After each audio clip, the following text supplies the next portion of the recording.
అందుకని చైనా 2 ప్రయత్నాలు చేస్తుంది. ఒకటేమో ఈ చికెన్ నెక్ను వరకు స్వాధీనం చేసుకొని బంగ్లాదేశ్ ద్వారా బంగాళాఖాతంలో వాళ్ళకి సముద్రం లేదు కదా కిందికి వస్తే చైనా వాళ్ళకు అడ్డేయడం. రెండోది ఏంటంటే సిపెక్ రహదారి ద్వారా అంటే ఆఫ్ఘనిస్తాన్ మళ్ళీ అక్కడ సేమ్ అదే పరిస్థితి మనకు. మన పిఓకేలు ఆఫ్ఘనిస్తాన్ భూభాగం యాక్చువల్ గా మనకు మన పటం ప్రకారం మన భారతదేశ పటం ప్రకారం అయితే ఆఫ్ఘనిస్తాన్ తో డైరెక్ట్ గా మనకు సరిహద్దు పంచుకుంటుంది. కానీ పాక్ ఆక్రమిత కాశ్మీర్ ఉంది కదా, దానివల్ల మనకు భౌతికంగా అక్కడ లేదు. దాని ద్వారా సిపెక్ రహదారి ద్వారా ఆఫ్ఘనిస్తాన్ పాకిస్తాన్ ఆక్యుపైడ్ కాశ్మీర్ నుంచి మొదలుకొని కింది దాకా వేసి అరేబియా మహాసముద్రంలో చైనా ఆక్రమించుకునే ప్రయత్నం చేస్తుంది. అంటే అరేబియా మహాసముద్రంలో కావాలి దానికి, ఇటు హిందూ మహాసముద్రం, ఇటు పక్కన బంగాళాఖాతంలో కావాలి. ఈ కుట్రను కఠినం చేయడానికి చైనా కనుక ఏమాంతరం చేసినా నష్టమే. బంగ్లాదేశ్ చొరబాటుదారులు ఇవాళ కొత్త కాదు. అందుకని చెప్పాను, గతంలో అస్సాంలో ప్రఫుల్ల కుమార్ మహంతా ఒక ఉద్యమం లేవదీశ ఏది ఈ అక్రమ వలసలకు చొరబాటుదారులకు వ్యతిరేకంగా ఆయన స్టూడెంట్ పార్టీ పెట్టి ఒకసారి గెలిచారు. 5 ఏళ్ళు ప్రభుత్వంలో ఉన్నారు ఆయన. ఇప్పటికీ మొత్తం ఈశాన్య భారతదేశం అన్ని రాష్ట్రాల కంటే ఎక్కువ మంది మన బంగ్లాదేశ్ మన పశ్చిమ బెంగాల్ ద్వారా ఎందుకు వస్తున్నారు మన దేశంలోకి రోహింగ్యాలు కానీ వీళ్ళంటే, రోహింగ్యాలు ఎక్కడ బంగ్లాదేశ్ లో పుట్టలే. రోహింగ్యాలు అందరూ బర్మా దేశం. అటు పక్కన మనకి 8 రాష్ట్రాలకు, అటు పక్కన మిగతా 3 రాష్ట్రాలకు బర్మా సరిహద్దుగా ఉంది. అంటే బర్మా అంటే ఇప్పుడు మయన్మార్ సరిహద్దుగా ఉంది. వాళ్ళు డైరెక్ట్ గా బర్మా నుంచి రాలేరు కనుక మన దేశంలోకి వాళ్ళు ఏం చేస్తున్నారు, బంగ్లాదేశ్ లో చొరబడి బంగ్లాదేశ్ నుంచి పశ్చిమ బెంగాల్ ద్వారా మనకు వస్తున్నారు. హుబ్లీ నది దాని నుంచి కొట్టుకొని బయటకు వచ్చేస్తుంది. దీనివల్ల ఏమైతుందంటే ఇప్పుడు చైనా కూడా అట్లనే వస్తుంది కదా సార్, చైనా కూడా అట్లనే వస్తుంది కదా. మన చుంబి వ్యాలీ నుంచి ఇప్పటికే సైనిక స్థావరాలను పెంచుకుంటూ వస్తుంది, అటు భూటాన్ నుంచి కూడా గ్రామాలను పెంచుకుంటూ వస్తుంది, మన వైపు కూడా గ్రామాల పేర్లను కూడా మారుస్తూ వస్తుంది. సో ఇది కూడా ప్రమాదకరమైనటువంటి విషయమే.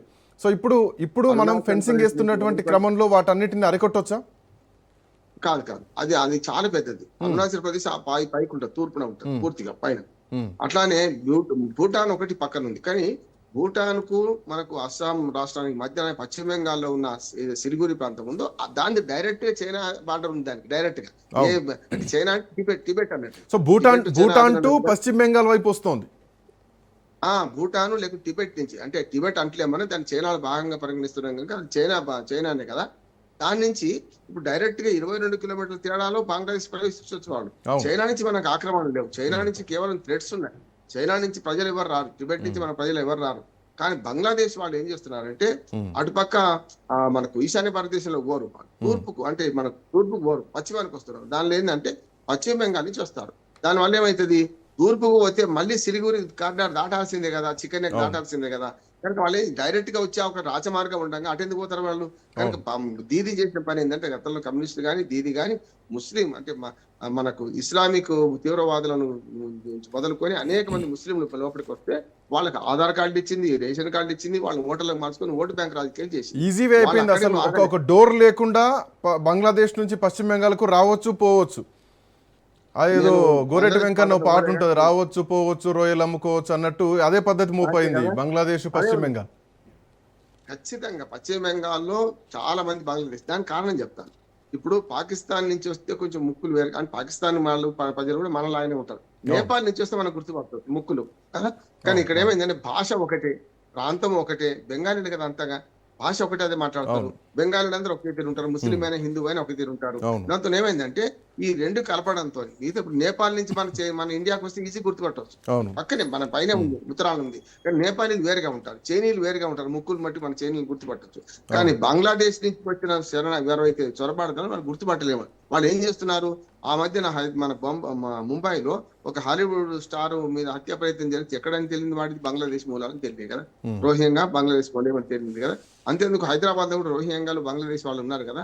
దానికి ఎందుకైతుందంటే భాషపరంగా ఒకటే, ప్రాంతపరంగా ఒకటే, మన రూపురేఖలు ఒకటే ఉన్నాయి. దాని ద్వారా గుర్తుపట్టలేని వీళ్ళంతా చేశారు. అందుకని మనం 92 లక్షల ఓట్లు తీసేస్తే 26 లక్షల మంది మాత్రమే మళ్ళీ మనకు ఓటర్ లిస్ట్ లో చేర్చి మనం పెట్టుకున్నారు. మిగతా వాళ్ళు తెలుసుకోవాలి, పెట్టుకోవాలి, వాళ్ళు పంపించాల్సిందే అంటున్నారు.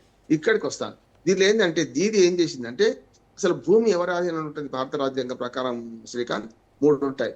ఒకటేమో మనకు కేంద్ర ప్రభుత్వ లిస్టు అంటే union government list, 2 state list, మూడోది 18 కాంకరెంట్ లిస్ట్ అంటాం. కానీ భూమి ఎవరిది అంటే రాష్ట్ర ప్రభుత్వం. ఇప్పటిదాకా సరిహద్దులకు కంచె వేయడానికి సరైన భూమి ఇవ్వని పరిస్థితి ఎందుకు వచ్చిందంటే ఆ 3 ప్రభుత్వాలు దేశభక్తి లేని ప్రభుత్వాలు, దేశాన్ని దోచుకునే ప్రభుత్వాలు ఉండడం వల్ల వచ్చిన పార్టీలు ఉండడం వల్ల వచ్చిన సమస్య. ఆనాడు కాంగ్రెస్ అదే చేసింది, వాళ్ళు ఫెన్సింగ్ చేయలేదు. తర్వాత కమ్యూనిస్టులు అదే చేసిండ్రు.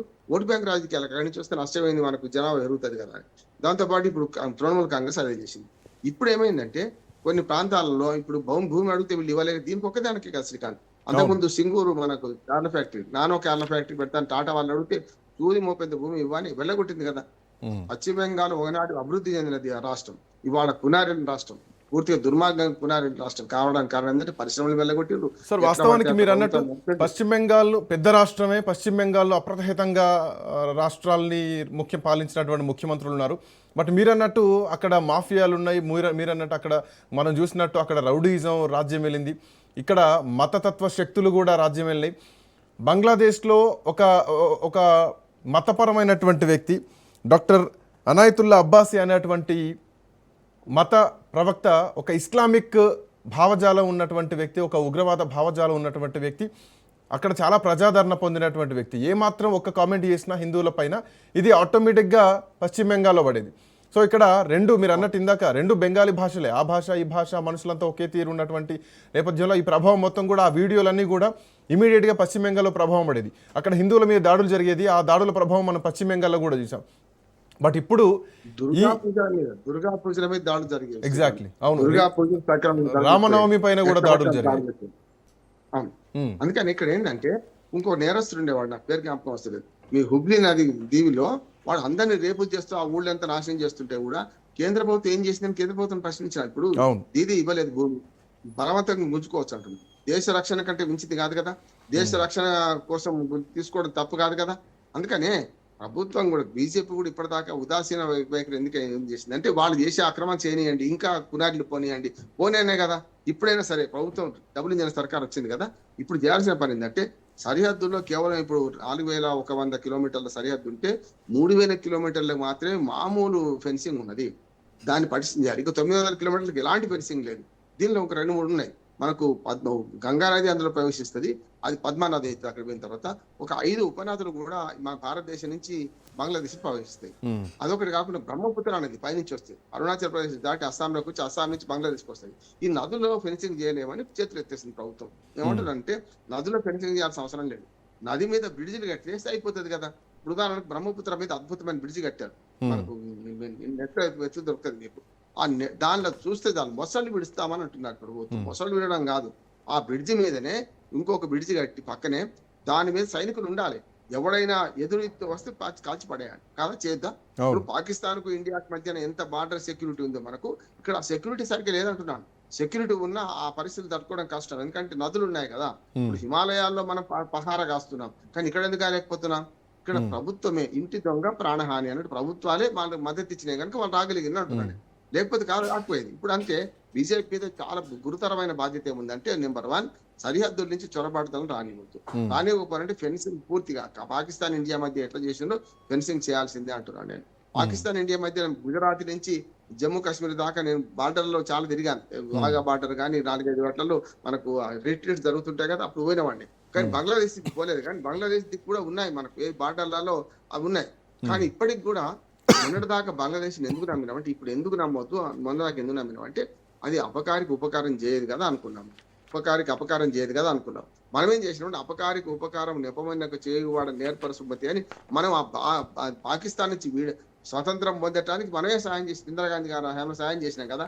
వాడు ఉపకారికి అపకారం చేస్తున్నాడు. ఇప్పుడు చైనా పాలలో పడ్డది బంగ్లాదేశ్, దానివల్ల 2 నష్టాలు అంటున్నాం. నేను చెప్పేది సిలిగురి కారిడార్ నుంచి చైనా వాడుగా ఆక్రమించుకుంటే 22 కిలోమీటర్ల వెడల్పు, అది పొడుగు కాదు, అది వెడల్పు కారిడార్ సొంతం చేసుకుంటే అది 136 కిలోమీటర్లు 130 కిలోమీటర్లు పొడుగు ఇట్లా పైకి ఉన్నది. దాన్ని ఆ మధ్యన మాత్రం అతి సన్నటి సందు 22 కిలోమీటర్లు మొత్తం భారతదేశానికి అటుపోయేది. హర్మోస్ కరెక్ట్ అట్లాగే ఉన్నది ఇట్లా పైకి. అయితే గతంలో లుకీస్ట్ అనే పి నరసింహరావు గారు మనకు ఈశాన్య భారతదేశానికి మంచి ఒక ప్రణాళిక రచించాడు. తర్వాత యాక్టిస్ట్ అని మోదీ గారు వచ్చినాక అప్పటిదాకా మధ్యాహ్నం పోయిన వాళ్ళందరూ ఏం మాట్లాడలేదు, వాజ్పేయితో సహా. ఇప్పుడు యాక్టిస్ట్ అని మోడీ గారు అంటున్నారు. దీనిలో ఏంటంటే ఒకటే చేయాల్సింది, మనకు దీని నుంచి ఏదైతే 22 కిలోమీటర్ల వెడల్పుతో ఉన్న సిరిగురి నుంచే మొత్తం రవాణా సౌకర్యాలు, ఓ రైల్వే లైన్ వేయాల్సి వస్తుంది, రోడ్లు ట్రంక్ రోడ్ వేయాల్సి వస్తుంది, ఇవన్నీ అక్కడి నుంచి వేయాల్సి వస్తుంది. కనుక అటుపక్క బంగ్లాదేశ్ తోని, ఇటుపక్క మన చైనాతోని, ఇటుపక్క భూటాన్ తోని ఈ 3 సరిహద్దులు పంచుకునే ప్రాంతం చాలా సున్నితమైన ప్రాంతం. దానిలో 106 ఎకరాలు కాదు, ఇంకా ఎక్కువ, 120 ఎకరాలు కాదు, ఇంకా ఎక్కువ తీసుకొని అయినా సరే అది చేయాల్సింది. అన్నిటికంటే మనకు ముఖ్యమైన నేనేమంటున్నా అంటే, ఆ 3 జిల్లాల పరిధిలో ఉంటుంది అదంతా ప్రాంతం అంతా, ఇటుపక్క అటుపక్క 3 జిల్లాలు పశ్చిమ బెంగాల్. ఈ 3 జిల్లాలను కేంద్ర పాలిత ప్రాంతంగా చేయాలని ఆలోచన కేంద్ర ప్రభుత్వానికి ఉన్నది. ఇప్పుడు కేవలం 120